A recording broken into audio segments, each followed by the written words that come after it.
I died on a Tuesday. The concrete was cold beneath my back. Blood pooled around my head, warm at first, then cooling fast. Someone's heels clicked away into silence. I recognized that sound. I would know it anywhere. I woke up gasping.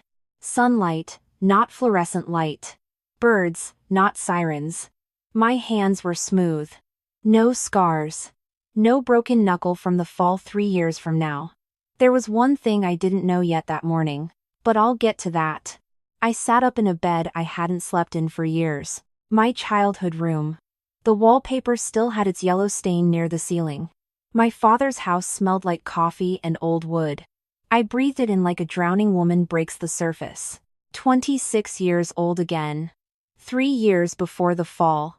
3 years before Celeste's heels walked away and left me to die on a parking garage floor.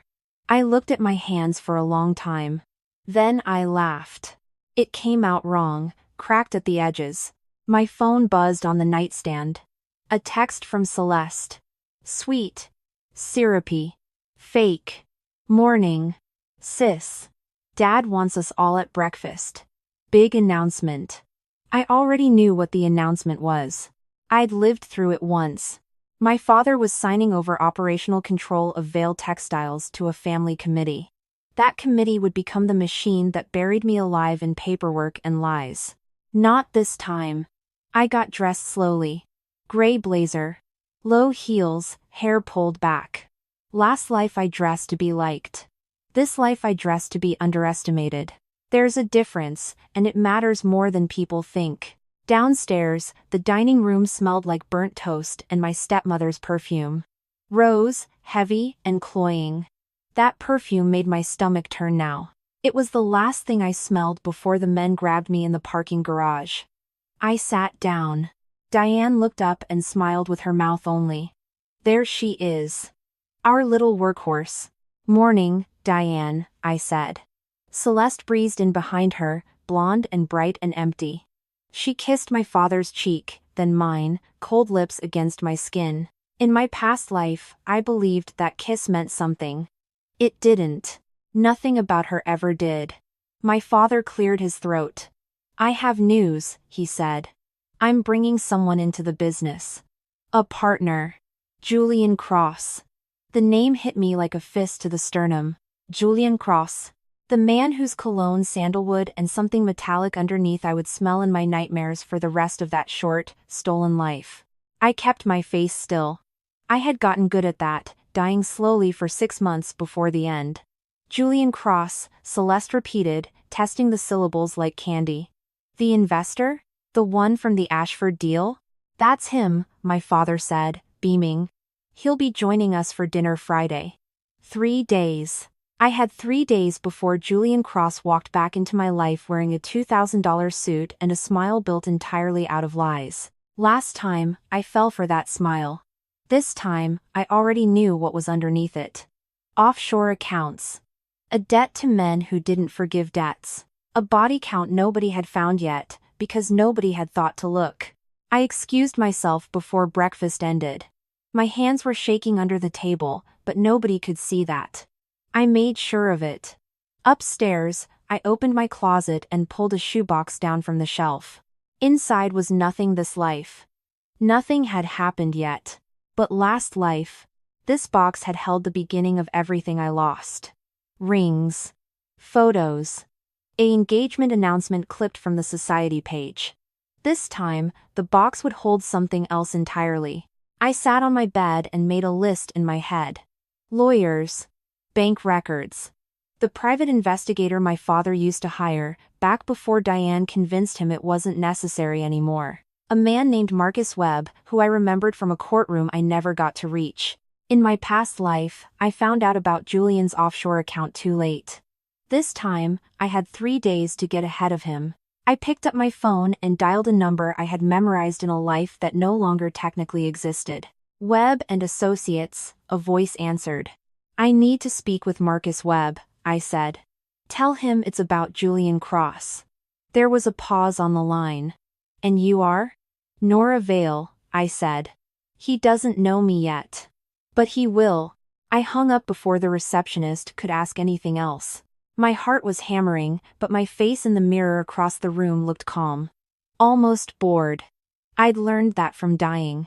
You stop being afraid of small things once you've survived the big one. Friday came fast, the way deadlines always do when you're the one setting them.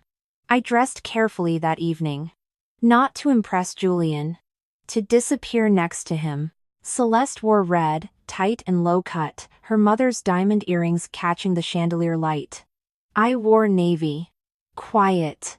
Forgettable, on purpose. Julian Cross walked into my father's dining room at 7 o'clock exactly, and the whole room seemed to lean toward him. His cologne hit me first. Sandalwood, and underneath it, something sharp like burnt matches. My stomach turned. I kept my hands folded in my lap and my expression pleasant. "Nora," he said, taking my hand. His grip was warm, practiced, wrong. "Your father talks about you constantly." "Does he?" I said. Not a question. Celeste appeared at his elbow before I'd even let go of his hand. "And I'm Celeste," she said. "All teeth and perfume. The fun one." Julian's eyes flicked over her the way a man looks at a menu he already knows he'll order from. I remembered that look. I used to think it meant he liked her better. Now I understood it meant something colder. He was choosing his mark. Dinner went the way dinners like that always go. Wine, laughter, my father glowing with pride at a man who would eventually help bury his company and his family both. I said little. I watched everything. At one point Julian turned to me. "You're quiet tonight, Nora." "I'm a good listener," I said. "That's rare," he said, smiling like he meant it as a compliment. It wasn't. Rare meant useful. Rare meant unlikely to cause trouble. I smiled back and let him believe it. Celeste laughed too loud at something he said. Diane watched the two of them with the calculating eyes of a woman doing math. I recognized that math. It was the same equation that would end with my body on a parking garage floor. I excused myself early, claiming a headache. Nobody argued. Nobody ever argued when I made myself smaller. In the hallway, my father caught my arm. "What do you think of him?" he asked, hope written plain across his face. "I think he's exactly what he looks like," I said. My father laughed, delighted, and squeezed my shoulder. He heard what he wanted to hear. He always did, right up until the end. I went home to my apartment that night and sat on the fire escape with the city humming below me. I lit a cigarette. I didn't smoke and let it burn between my fingers, just to have something to hold. There was a second thing I hadn't told anyone yet. Not my father. Not Marcus Webb. Not even myself. Fully, in the daylight. I was going to let Celeste have him. Not because I was generous. Not because I didn't want him. Because I knew exactly what he was, and she didn't. And want has nothing to do with survival. The next morning I called Marcus Webb again, and this time he took the call himself. "Nora Vale," he said. His voice careful. "You said this was about Julian Cross. I want you to look into his finances," I said. Quietly. "I'll pay whatever it costs." "May I ask why?" "Because in about 6 months, my father is going to invite that man to run half his company," I said. "And I'd like to know exactly what we're inviting in." There was a pause, the sound of a pen against paper. "I'll need a retainer," he said finally. "Send me the number," I said. "I'll wire it today." I hung up and looked at the ceiling of my small apartment. Last life, this apartment had been Celeste's, the one she got after the divorce settlement drained my father dry. This life, I chose it myself, months before anyone forced me into anything. There was a knock at my door an hour later. My neighbor, a mechanic named Sam, holding a toolbox and an apologetic expression. "Heard water running through the wall all night," he said. "Figured your pipe's leaking again." I hadn't noticed. I let him in anyway. In my past life, Sam had been the only person at my funeral who cried like he meant it. I hadn't known him well enough, back then, to understand why. This time, I intended to know him a great deal better. "Thanks for checking," I said. "You didn't have to." He shrugged, already crouching under my sink. "Landlord's slow. Somebody's gotta look after this building." I watched him work in silence for a while. Rough hands, quiet focus, the kind of man who fixed things instead of talking about fixing them. A different kind of man than the ones at my father's dinner table. "You're new here," he said, not looking up. "Vale, right? Big house on the hill. Word travels." "Small building," he said. "Word doesn't have far to go."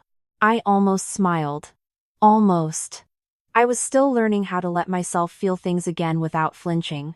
He fixed the pipe in 20 minutes and refused payment twice before finally accepting. We didn't talk about anything important. Weather. The neighborhood. A bakery 2 blocks down that made good bread. But I filed him away carefully, the way you file away anything that survives a fire once already. The following week, Celeste announced she and Julian had gone to dinner. Alone. My father looked thrilled. Diane looked calculating. I looked. I imagine. Exactly as unbothered as I intended to look. "You don't mind?" Celeste asked me, cornering me in the kitchen. Her eyes were sharp underneath the sweetness. She was testing me the way she always tested me, looking for the crack she could widen. "Why would I mind?" I said. "He's not my type." That wasn't a lie, technically. He wasn't a type. He was a diagnosis.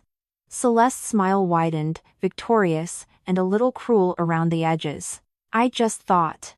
Since he was so interested in you at dinner." "He wasn't," I said. "He was interested in the company. You should watch that, actually." I said it lightly. Like a joke. She took it as jealousy. The way I knew she would. That was fine. Let her believe whatever story made her feel like she'd won something. She didn't know yet that I'd already decided to lose. That night Marcus Webb called with his first findings. 3 shell companies registered in Julian Cross's name, none of them doing any visible business. A property in the Caymans. A pattern of large cash deposits that didn't match his declared income anywhere close. "This is early," Webb warned. "It could be nothing." "It's not nothing," I said. "Keep digging. And Marcus, I need this done quietly. He cannot know we're looking." "Understood," he said. "Can I ask what this is really about, Miss Vale?" I looked out my window at the city lights, thinking of a parking garage 3 years from now that would no longer exist the way it once had. "Insurance," I said. "That's all you need to know for now." I hung up and made myself a cup of tea. I didn't drink. The steam curled up and disappeared. The same way plans do when you don't say them out loud. That was the last quiet night for a long while. 2 weeks later, Julian proposed to Celeste at a rooftop restaurant, champagne and string lights and a ring the size of a small planet. My father wept with joy. Diane practically glowed with vindication. Celeste posted 40 photos before midnight. I sent a congratulations text and meant almost none of it. There was one thing I knew that nobody in that restaurant knew. The ring on Celeste's finger had been purchased with money from an account Marcus Webb had already flagged as suspicious 3 separate times. I didn't say anything. Not yet. The trap only works if you let it close first. Celeste called me the next morning. Breathless. "You have to help me plan the wedding," she said. "You're so organized. It'll be perfect." "I'd be honored," I said, and I almost meant that too. In the twisted way you mean things when you're watching a house catch fire from a safe distance. I hung up and looked at the calendar on my wall. 6 months until the wedding, according to Celeste's excited timeline. I circled a date in red, 3 weeks before that, when Marcus expected his full financial report to be complete. The countdown had already started. Celeste just didn't know she was on the clock. I went to see my father that evening, ostensibly for dinner, actually to watch him sign the partnership papers that would give Julian Cross access to Vale Textiles accounts. I'd lived through the aftermath of this signature once already. This time I watched it happen with open eyes. "You're quiet," my father said, refilling his wine. "Just thinking," I said. "About the wedding? About the future," I said. Which was true enough not to feel like lying. He smiled at me, that same trusting smile he'd worn right up until the end of my last life, when the accusations came and he believed every single one of them without question. I wasn't angry at him for that. Not anymore. Grief does strange things to memory, and I'd had 3 years of a fresh one to work with this time. I'm proud of you, Nora, he said. You never caused me a moment of worry. I know, I said. That's rather the point. He laughed, not understanding, and poured himself more wine. Behind him, through the window, I watched a car idle at the end of the driveway for a full minute before pulling away. Gray sedan, tinted windows. I made a mental note and said nothing. That wasn't the last time I'd see that car. 3 days later, I met with Marcus Webb in person for the first time. His office smelled like old leather and printer toner. A clock ticked somewhere behind his desk, steady and unbothered by anything I was about to hear. It's worse than I thought, he said, sliding a folder across the table. Cross owes money to a group connected to the Kovalenko organization. Serious people. The kind who don't send lawyers when payment's late. My mouth went dry. In my past life, I never got this far. I died before I ever learned the shape of what killed me. How much does he owe? I asked. Enough that marrying into your father's company isn't a coincidence, Webb said. It's a lifeline. I sat with that for a long moment. The leather chair creaking under me, the clock ticking on and on. There's more, Webb added, quieter now. Cross has been moving money through Vale Textiles vendor accounts already. Small amounts. Testing the system. Laundering, I said. Looks that way. I thought about Celeste in her rooftop restaurant, glowing under string lights, wearing a ring bought with dirty money attached to dangerous men. I thought about my father, trusting and proud, signing papers that would eventually hand his company to a launderer with a debt he couldn't pay. I thought about a parking garage, and heels clicking away into silence. I want documentation of every transaction, I said. Bank records, wire transfers, everything. Build the file like we're going to court. Because eventually, we are. Webb nodded slowly. This is a big fight, Miss Vale. Are you sure you're ready for it? I almost laughed. I'd already lost this fight once. I'd died in it. There was nothing left in me that was afraid of losing twice. I've been ready my whole life, I said. I just didn't know it yet. I left his office as the sun was setting, gold light pouring down Fifth Avenue, and for the first time since waking up in my old bedroom, I let myself feel something close to hope. It didn't last long. Nothing good ever does, in stories like this one. Walking to my car, I passed a man in a gray suit standing too still by the curb. He wasn't looking at his phone. He wasn't waiting for anyone visible. He was watching me, and doing a poor job of pretending otherwise. I knew exactly who might have sent him.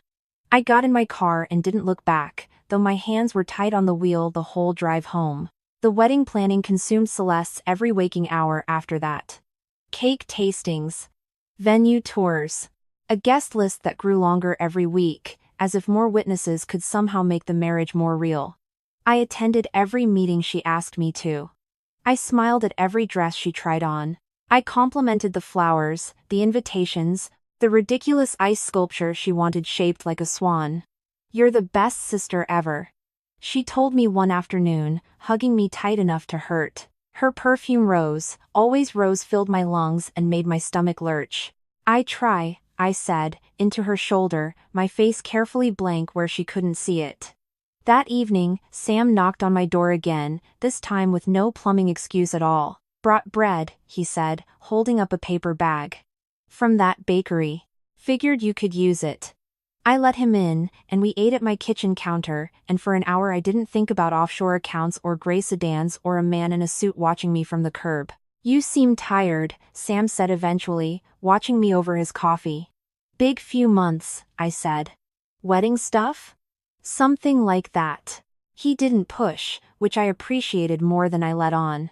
In my past life, nobody had ever simply let me be tired without demanding a reason. It turned out that was a kind of intimacy I hadn't known I was starving for. You know, he said, standing to leave, whatever it is, you don't have to carry it alone. I didn't answer that. I just watched him go, and something in my chest ached in a way that had nothing to do with old wounds. The next morning, Marcus called with news that changed the shape of everything. Cross missed a payment, he said. To the Kovalenko people. Word is they're not happy about it. How do you know that? I have contacts who know contacts, Webb said carefully. Nora, if these people decide Cross is a liability, things could get dangerous fast. For him. For anyone standing too close to him. I thought about Celeste standing closer to Julian Cross than anyone alive, wearing his ring, planning her wedding, utterly unaware of the storm gathering above her head. How long do we have? I asked. Before the wedding? Maybe. Before something worse happens? I don't know. Weeks. Maybe. Not months. I hung up the phone and sat very still in my kitchen for a long time, listening to the tick of my own wall clock, thinking about deadlines and debts and the particular cruelty of watching a slow-motion collision you could have prevented once, if you'd only known. I hadn't known then. I knew now. That didn't mean I was going to save her. It meant I finally had a schedule to work with. The following week, I began moving pieces I'd kept still until now. I opened a separate account under my own name and quietly began transferring my portion of the family trust away from any account Julian Cross might eventually touch. I called a journalist named Elena Reyes, who I remembered vaguely from a business page byline in my old life, and asked her, carefully, hypothetically, whether she'd ever investigated financial fraud connected to prominent families. Depends on the family, she said, wary but curious. Hypothetically, I said again. Would you want to be first on a story like that, when it broke? There was a pause. Call me back when it stops being hypothetical, she said. But she gave me her direct line before hanging up, which told me everything I needed to know. I met Diane for coffee that Thursday, ostensibly to discuss wedding seating charts. I watched her hands the whole time the new bracelet, gold and heavy, that she hadn't been wearing a month ago. That's lovely, I said, nodding at it. Julian's very generous, she said, preening. He gave me an advance on the family investment fund he's setting up. Very promising returns, apparently. My stomach turned cold. There was no investment fund. There was only a debt. And a countdown. And a woman decorating herself with borrowed time. How generous of him, I said. I didn't tell her. I want to be honest about that. I had every opportunity, sitting across that table with her bracelet catching the light, to warn her that she was standing in the blast radius of something she couldn't see. I said nothing. I drank my coffee instead, and let her keep smiling. That night I dreamed of the parking garage again. Concrete under my back. The smell of exhaust and rust. Diane's voice, distant and satisfied, saying something I could never quite make out before I woke up gasping. I lay in the dark afterward, heart pounding, and reminded myself of the plan. Evidence. Lawyers. A journalist waiting for the story to stop being hypothetical. This time, when the concrete came, it wouldn't be mine. I spent that week building my file the way a mason builds a wall. One brick, then another, checked and leveled before the next went down. Marcus sent updates almost daily. Bank records. Wire logs. A grainy photo of Julian meeting a man outside a warehouse near the docks. The printer in my apartment ran late into the night, humming and clicking, spitting out page after page of numbers that would eventually bury a man alive. The smell of warm toner filled the room, sharp and faintly metallic, not unlike blood. I labeled each folder by hand. Dates. Amounts. Names I recognized from a courtroom I never lived to see in my last life. My fingers ached from paper cuts by the end of it, small stinging reminders that this work was real now, not memory. Elena Reyes called twice that week, patient but insistent, wanting sources she could verify independently. I gave her just enough, never everything, the way you feed a fire slowly so it doesn't burn out before it's useful. You're careful, she told me once. Almost too careful. I've made this mistake before, I said. I don't intend to make it twice. She didn't ask what I meant. Good reporters know which questions to save for later. I made one phone call that night. Just one. To a number I had memorized in my previous life, back when it belonged to a detective who investigated my death 2 months too late to matter. He didn't recognize my voice, of course. Why would he? We hadn't met yet, in this version of things. Detective Ruiz, he answered, gravelly and half asleep. You don't know me, I said. But I think you're going to want to know a man named Julian Cross. There was a long pause on the other end. I'm listening, he said finally. I told him enough to be useful and not enough to be traceable. Shell companies. Suspicious transfers. A name Kovalenko that made his voice sharpen immediately. How do you know all this? He asked. I pay attention, I said. Call it a hobby. I hung up before he could ask my name. Some doors, I'd learned, were better left half open than fully explained. The wedding was 6 weeks away when the first crack appeared. Celeste called me in tears, which was rare enough that I actually answered on the first ring. Julian's been weird, she said. Distracted. He keeps taking calls in other rooms. Probably just stress, I said. Big wedding coming up. I guess, she said, unconvinced. I didn't tell her it wasn't the wedding. I didn't tell her that Marcus's contacts said the Kovalenko organization had given Julian a final date, and that date was closer than her ceremony. Maybe you should slow down, I said instead, testing the waters. There's no rush. Are you kidding? She said, sharp now, all traces of tears gone. Do you know how hard it was to land someone like him? I'm not slowing down for anything. There it was. The greed, right on schedule. Exactly the way it had been last time. Except last time it had never occurred to me that greed could be steered. Of course, I said. I just want you happy. She hung up satisfied, victorious, entirely unaware that she just confirmed she would walk straight into the fire, no matter how many doors I left cracked open for her. That was the last time I offered her a way out. Marcus called 2 days later with a folder thick enough to need a rubber band around it. It's ready, he said. Everything. Shell companies, laundering pattern, the Kovalenko connection, even a few vendor employees at Vale Textiles willing to testify about irregular payments. How soon can we file? I asked. Whenever you say the word. I looked at the calendar on my wall. 4 weeks until the wedding. 3 weeks until Marcus's projected filing date. A gray sedan I'd seen twice more since that first evening, always parked just far enough away to seem coincidental. Not yet. I said. I want it timed right. Timed for what? Marcus asked.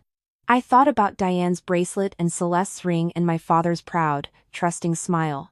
I thought about the difference between justice and satisfaction, and how rarely they arrived on the same schedule. For when it hurts the most, I said. That's when we file. But that wasn't the worst part of what was coming. Not even close. The worst part came 3 days later. When Julian cornered me alone in my father's study, his cologne thick in the small room, his smile gone entirely cold. You've been asking questions, he said quietly. About me. My pulse spiked, but I kept my face still. I'd had practice, once, holding still while a man decided whether or not to hurt me. I don't know what you mean, I said. I think you do, he said, stepping closer. I think you know exactly what you're doing, Nora. The only question is why. I looked at him, really looked, the way I hadn't let myself since that first dinner, and saw underneath the tailored suit and the practiced charm exactly what I'd known was there all along. A man drowning. And desperate. And dangerous precisely because of it. Careful, Julian, I said softly. Desperate men make mistakes. His jaw tightened. For just a moment, something flickered behind his eyes that looked almost like fear. You have no idea what I'm capable of, he said. I smiled. And it wasn't warm at all. I have a very good idea, I said. That's exactly the problem for you. He left the study without another word, and I stood alone in the dark for a long moment, listening to my own heartbeat slow back down to something survivable. He knew now that I was watching. That changed the timeline. That changed everything. I called Marcus that same night. We move it up, I said. 2 weeks. Whatever isn't finished by then, we file with what we have. That's fast, Marcus warned. Some of the loose ends won't be tied. They don't need to be tied, I said. They just need to be tight enough to hold. I hung up and sat with my back against my apartment door, listening for footsteps in the hallway that never came. My hands were shaking again, but underneath the fear was something else, something sharper. Anticipation. The trap was already closing. Now I just had to make sure I closed the door behind it too. 2 weeks.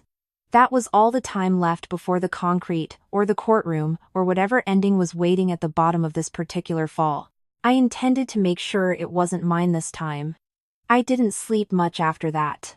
Celeste's bridal shower fell exactly 1 week before the wedding, held in my father's garden under white tents and paper lanterns. Champagne flowed.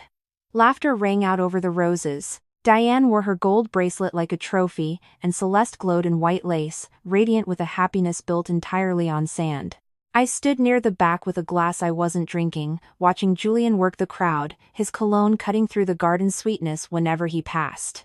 Sandalwood and something underneath it now sharper than before. Fear has a smell too, it turns out, if you know what you're looking for. Isn't this wonderful? My father said, appearing at my elbow, beaming with the particular joy of a man watching his family thrive. Everyone's so happy. For now, I said. He didn't hear the weight in it. He never did. Not until the very end. Celeste caught my eye across the garden and waved me over. Radiant. Oblivious. Nora! Come take pictures with us. I went. I smiled. I let the camera capture a version of me that didn't exist anymore, a sister who wished her well, a woman who hadn't already begun dismantling the foundation her happiness was built on. Afterward, in the quiet of the coat closet, I overheard Diane on the phone, her voice pitched low and urgent. I don't care what he says, we need the rest of that money before the wedding, she hissed. Julian promised the fund would clear by Friday. There was no fund. There had never been a fund. I stood very still behind the coats and listened to a woman spend money that didn't exist, secured by a debt that was about to come due in the worst possible way. I should have felt sorry for her. I searched myself for it and came up empty. That night, I called Elena Reyes and told her it wasn't hypothetical anymore. I need everything sourced and confirmed, she said. All business now. No rumors. No half-truths. You'll have documents, I said. Bank records, sworn statements, wire transfers. Enough to survive any lawyer Julian throws at it. When? She asked. 10 days, I said. The day after the wedding. There was a pause. You're letting it happen first? I'm letting it happen exactly on schedule, I said. Nothing about this is an accident. She was quiet for a moment, and I could hear her weighing the ethics of it, the way careful people do before they decide to become dangerous ones. Send me what you have, she said finally. I'll be ready. I hung up and looked at my own reflection in the dark window, and for the first time since waking up in my old bedroom, I recognized the woman looking back at me. Not the girl who died in a parking garage. Someone colder. Someone who had learned, finally, what it cost to be soft. 3 days before the wedding, Detective Ruiz called me directly for the first time. We're moving on Cross Friday morning, he said. Wanted you to know, since you've been so helpful. Friday morning. The day after the wedding. The timing lined up so perfectly it almost felt like fate, except fate had nothing to do with it. I'd built this clock myself, gear by gear, for weeks. Good, I said. Do what you need to do. Off the record, Ruiz said, you want to tell me how you knew all this before we did? I looked out my window at the gray sedan parked at the end of the street, the same one that had been following me on and off for a month now, no longer bothering to hide. Call it a previous life of experience, I said, and hung up before he could ask what that meant. The wedding day arrived gray and humid, thunderclouds building on the horizon like the sky itself knew something the guests didn't. 200 people filled the church, dressed in silk and diamonds, utterly unaware they were attending the opening act of a collapse. I sat in the second row beside my father, who wept happy tears as Celeste walked down the aisle in white lace, radiant, doomed, smiling at a man whose cologne I could smell from 6 rows back. Julian stood at the altar looking pale beneath his tan, his hands not quite steady as he took Celeste's. I watched him glance toward the doors twice during the vows, like a man checking exits in a burning building. He knew something was coming. He just didn't know when. I now pronounce you husband and wife, the priest said. And the church erupted in applause, and Celeste kissed her husband under white flowers while her mother wept with pride and her father-in-law-to-be smiled proudly from his seat. I clapped along with everyone else. My face gave nothing away. I had gotten very good at that, over the past 3 years and one very long death. That was the last time I saw her smile like that. Truly, purely, without a single shadow of doubt crossing her face. The reception spilled into evening, champagne and dancing, and my father giving a toast so full of hope it nearly broke something loose in my chest. I drank 1 glass of wine and nursed it for hours, watching, waiting, feeling the seconds tick down like a countdown only I could hear. At 11 o'clock, my phone buzzed. A single text from Elena Reyes. Story goes live at 6 a.m. Everything's confirmed. Are you ready? I looked across the ballroom at Celeste, laughing in her husband's arms, unaware that her entire world had roughly 7 hours left before it came apart at every seam. I typed back 3 words. I've been ready. The next morning, everything happened exactly the way I'd built it to happen. One domino tipping cleanly into the next. At 6 a.m., Elena's story went live. Financial fraud. Money laundering. A prominent family's new son-in-law tied to organized crime. The headline alone was enough to break the internet by breakfast. At 7, Detective Ruiz and a team of federal agents arrived at Julian's penthouse with a warrant. I know because I watched it happen from across the street. Coffee in hand, calm as a woman watching weather roll in from a safe distance. At 8, the bank froze every account connected to Julian Cross, including the joint account he'd opened with Celeste 4 days before the wedding, the one meant to hold their honeymoon fund. At 9, Vail Textiles Board received an anonymous tip about vendor account irregularities, sourced entirely from documents Marcus Webb had compiled over the past month. Each piece fell exactly where I'd placed it. Short. Sharp. Precise. Nothing accidental about any of it. My phone started ringing at 9:15. Celeste, hysterical, barely coherent through her sobbing. Nora. Oh my God, Nora. They took him. They just took him out of our apartment in handcuffs. What is happening? Slow down, I said, my voice perfectly level. Tell me exactly what happened. She told me, in fragments. Choking on her own panic. Federal agents. A search warrant. Julian being led out in handcuffs past a lobby full of neighbors filming on their phones. There's a news story, she said, voice cracking. About money laundering. About the Kovalenko people. Nora, is this real? Please tell me this isn't real.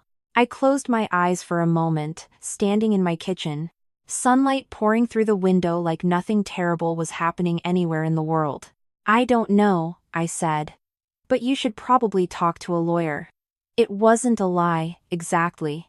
I simply left out the part where I already knew the answer, had known it for months, had built the entire collapse she was standing inside of with my own 2 hands. She hung up sobbing. I set the phone down gently and made myself a cup of tea, and for a moment I let myself feel the shape of what I'd done. It didn't feel like victory yet. It felt like the held breath before a wave breaks. That wasn't the worst part for her, either. Not by a long way. By noon, the story had spread everywhere, every financial outlet picking it up, every gossip column speculating about the Vail family's judgment. My father called me, his voice hollow in a way I'd never heard before. Did you know? He asked. About Julian. Did you know any of this? I stood by my window, watching the gray sedan finally pull away from the curb for good, its purpose apparently concluded now that its subject was in federal custody. I had concerns, I said carefully. I hired someone to look into him months ago. Silence on the line, heavy and disbelieving. Months ago, he repeated. And you said nothing? I told you I thought he was exactly what he looked like, I said quietly. You just didn't want to hear what that meant. He didn't have an answer for that. There wasn't one. He'd heard what he wanted to hear at that dinner table. The same as always. And now his company was under investigation, and his youngest daughter was married to a federal defendant. I need you at the house, he said finally. Now. I drove over with my hands steady on the wheel, thinking about the folder Marcus had built, then out about the story Elena had published, thinking about a debt come due in a currency none of them had expected to pay. The house was chaos when I arrived. Reporters camped at the gate. Diane screaming into a phone in the foyer. Celeste curled on the living room sofa, mascara streaked down her face, still wearing yesterday's wedding ring like it might still mean something. "You," Diane spat, seeing me in the doorway. Her gold bracelet caught the light, cheap-looking suddenly, like all the shine had drained out of it overnight. "This is your fault somehow." "I know it is. How exactly is a federal investigation my fault?" I asked, calm as still water. "You never liked her happy," Diane hissed. "You've been waiting for this." I looked at her for a long moment, at the bracelet, at the desperation underneath her fury, and felt nothing shift inside me at all. No guilt. No hesitation. "I've been waiting for the truth," I said. "There's a difference." Celeste looked up from the sofa, her face raw and stripped of every layer of polish she usually wore. "Did you know he was dangerous?" she whispered. "When you let me have him. Did you know?" The room went very quiet. Even Diane stopped shouting. I could have lied. It would have been easy, even kind. In a certain twisted way. I chose not to. "Yes," I said. "I knew." Her face crumpled entirely. "Then why didn't you stop me?" I thought about a parking garage, about heels clicking away into silence, about a life I'd already lost once to people in this very room who never once stopped to ask if they were about to hurt me. "Because you never once asked what I wanted," I said. "You just took it. The way you always do." She didn't have an answer. There wasn't a version of the truth that made that easier to hear. Her makeup was ruined now, mascara pooling under her eyes, the same eyes that once looked at me across a parking garage with nothing but satisfaction. Now they held only fear, and it changed her face into someone I almost didn't recognize. That was the moment she understood. I could see it land, slow and total, behind her eyes. "You planned this," she said. Voice shaking. "From the beginning. You planned all of it." I didn't answer right away. The silence stretched long enough that even Diane went still, waiting. "I planned enough of it," I said finally. The next few days moved fast, the way collapses always do once the first domino finally falls. Julian's bail hearing made national news. Vail Textiles Board launched an internal audit that uncovered 18 months of falsified vendor invoices, most of them traced back to accounts Diane had quietly controlled. My father aged a decade in a week. I watched it happen from a careful distance, present but no longer protective, no longer softening any blow that landed. Marcus Webb called on Wednesday with an update. "The Kovalenko organization's lawyer reached out," he said. "They want to know what Cross told federal investigators. They're worried he'll trade information for a lighter sentence." "Let them worry," I said. "There's something else," Marcus added. One of the vendor employees who testified turns out he'd been quietly documenting Diane's instructions for over a year. Kept his own paper trail. He came to us independently. I sat with that for a moment, surprised despite everything I thought I already knew. "Who is he?" I asked. "Name's Thomas Reed," Marcus said. "Says he worked with your father for 20 years. Says he always suspected something was wrong. But never had proof until Diane got sloppy this year. A third party, quietly building his own case in the shadows, entirely without my knowledge." I felt something unfamiliar settle over me. Not quite comfort. Something closer to vindication. "Get his statement notarized," I said. "And Marcus thank him for me." By Friday, Diane had been formally named in the fraud investigation alongside Julian. Celeste, humiliated and abandoned, moved back into her childhood bedroom, the same one she'd once locked me out of in another life I remembered better than she did. I visited the house one final time before everything settled into its new, ruined shape. I found Celeste alone in the garden, sitting where the wedding tent had stood a week earlier, now just bare grass and a few forgotten paper lanterns. "Come to gloat?" she asked. Not looking up. "No," I said, sitting beside her anyway.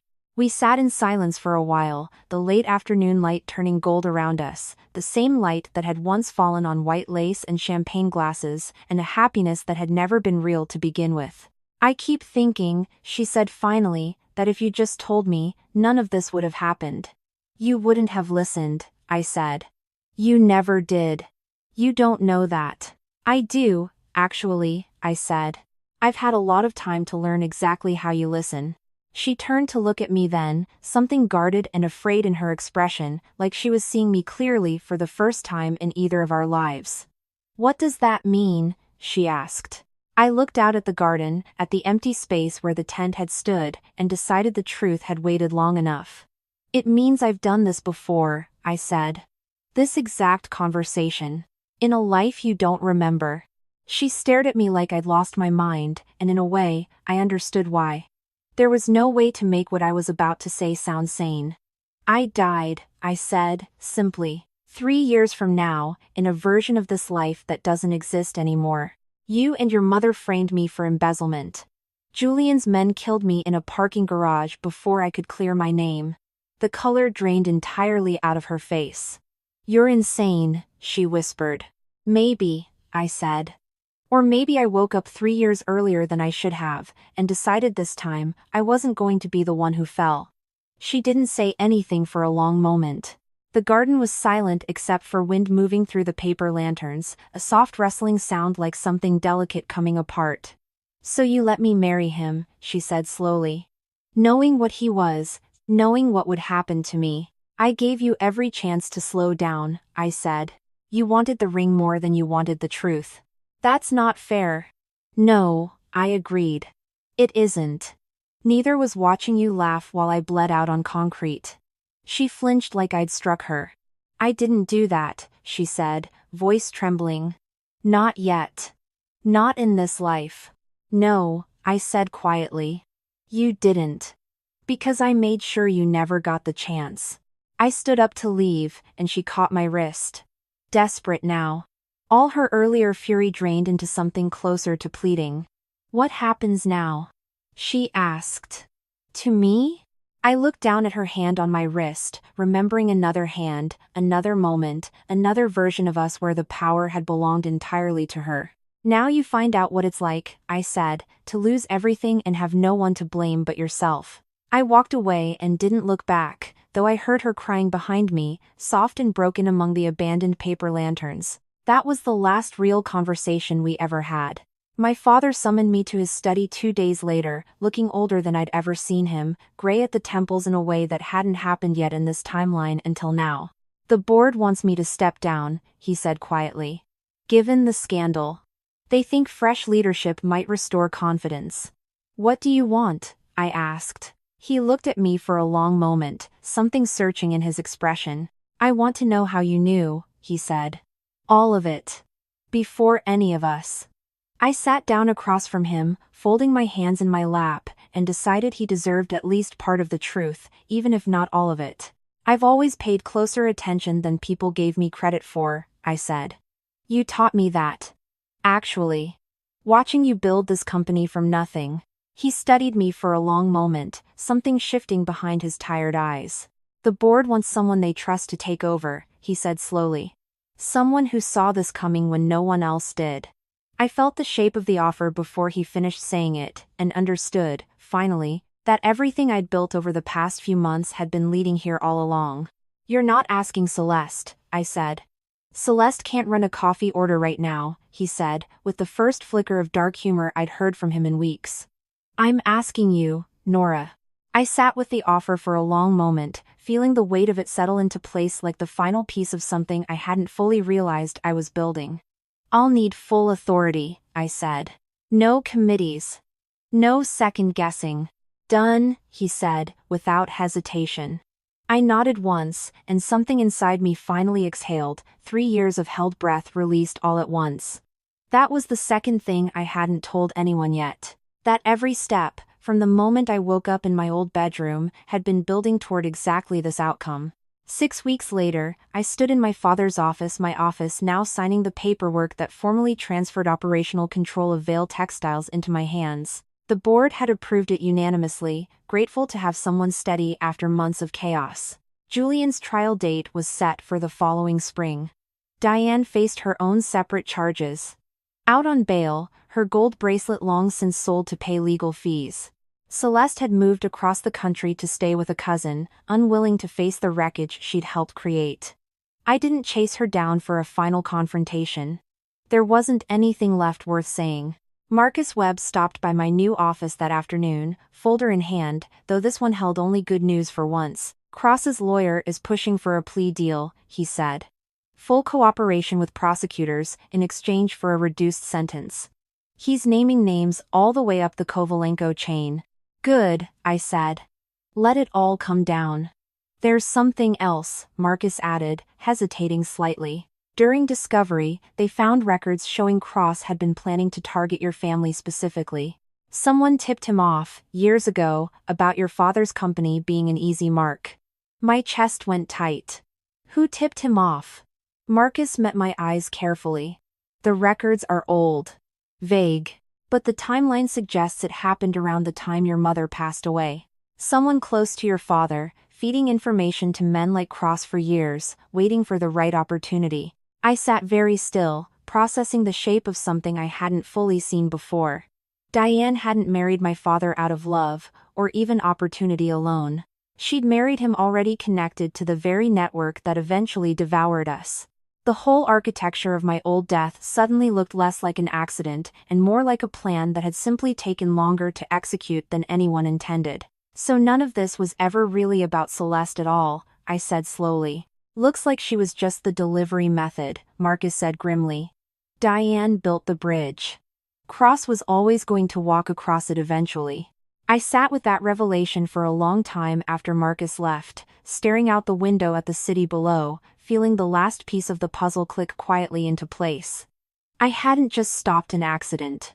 I'd dismantled a plan that had been years in the making, one that would have destroyed my family with or without Celeste's wedding ring as the trigger. That was the twist I hadn't seen coming, even after everything.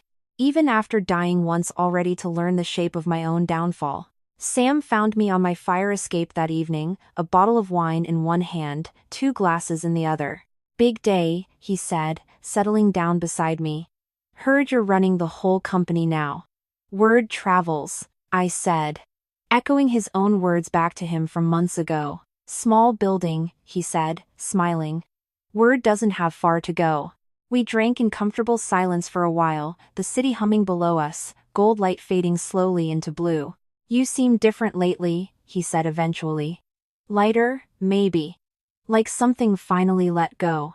I thought about the parking garage, about heels clicking into silence, about a debt I'd spent an entire second chance paying off in advance. Something did, I said simply. He didn't ask what. I loved that about him, in a quiet, unhurried way I was only beginning to let myself feel. The following spring, I sat in a courtroom and watched Julian Cross plead guilty to fraud and money laundering, his sandalwood cologne long faded from whatever suit they'd given him to wear.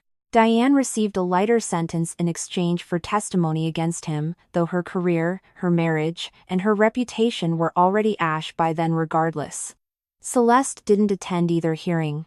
I heard, through distant channels, that she'd found work at a small gallery 3 states away. Quiet and unglamorous, exactly the kind of life she'd have mocked in another version of things.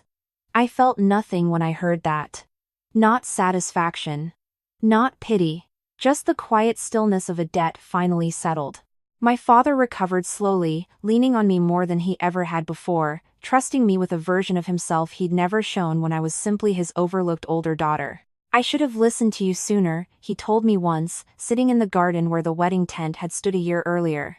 About all of it. You listened when it mattered, I said, which was as close to forgiveness as I had left to offer. I never told him the full truth. Some things, I decided, were mine to carry alone.